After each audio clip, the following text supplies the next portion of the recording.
Bonjour, je vais faire un tour de l'interface Zenui de ce Zenfone Selfie. Commençons avec le menu des applications installées.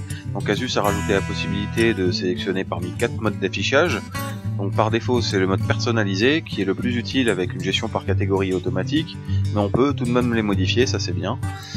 Tout c'est le mode classique d'Android, télécharger ça affiche que les applications téléchargées, et enfin fréquent qui reprend les applications les plus utilisées. On a également un menu avec différentes options, dont la personnalisation de la taille de la grille, c'est plutôt pratique, et la possibilité de rechercher une application. La gestion du son a un mode ne pas déranger qu'on peut programmer, mais qui souffre de quelques problèmes. Une fois mis en mode silence, on ne reçoit plus aucune notification à cause du mode dérangement de Asus. Il semble qu'il y ait un problème d'ergonomie ou de fonctionnement, je ne sais pas trop. Bon.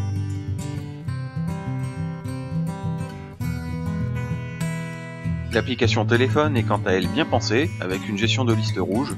On peut donc bloquer un numéro à partir de la liste des contacts, du journal des appels ou manuellement. On a également la possibilité de choisir les onglets que l'on souhaite afficher. Pour le reste, ça reste classique mais efficace.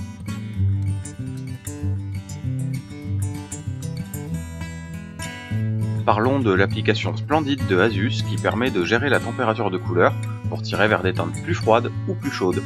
Des paramètres comme le filtre bleu viennent accentuer le côté froid, tandis que le mode vif vient renforcer les couleurs. On va maintenant comparer l'écran entre l'Asus et mon Nexus 5 avec quelques-unes de mes photos. Vu que j'ai laissé la température de couleur vers le bleu, j'ai des couleurs qui tirent vers le bleu. Autrement, on peut noter que l'écran de l'Asus est moins lumineux que celui du Nexus, les deux ayant la luminosité au maximum. Zenui est préinstallé avec une cinquantaine d'applications de base, c'est énorme, et j'ai dû désinstaller une bonne dizaine d'entre elles, totalement inutiles pour moi. Pour certaines, elles remplacent les applis Google sans apporter un réel avantage. Autre point, le Power Management qui permet d'économiser la batterie. On peut placer le téléphone dans différents modes, du mode performance au mode super économie, chacun indiquant le nombre d'heures estimées restantes. On peut également créer notre propre mode et planifier le passage dans un mode spécifique, en mode économie d'énergie par exemple, la nuit. J'ai d'ailleurs eu un conflit entre ce mode d'économie d'énergie, que j'ai configuré de minuit à 7h du matin, avec la planification du son, qui elle était programmée en silence jusqu'à 8h30. J'ai eu la mauvaise surprise de me faire réveiller par des notifications à 7h. Bon, on a eu une mise à jour qui a apparemment réglé le problème.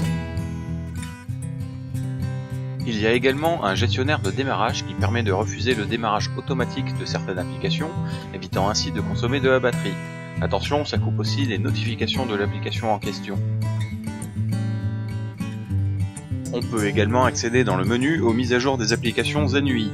Et là, vous pouvez voir le nombre d'applications préinstallées, dont je vous parlais tout à l'heure. Vraiment trop, ça prend de la place pour rien.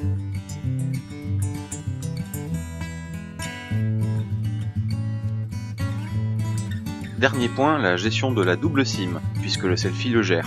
On peut paramétrer la SIM principale ainsi que son numéro et quelques autres paramètres comme le transfert d'appel.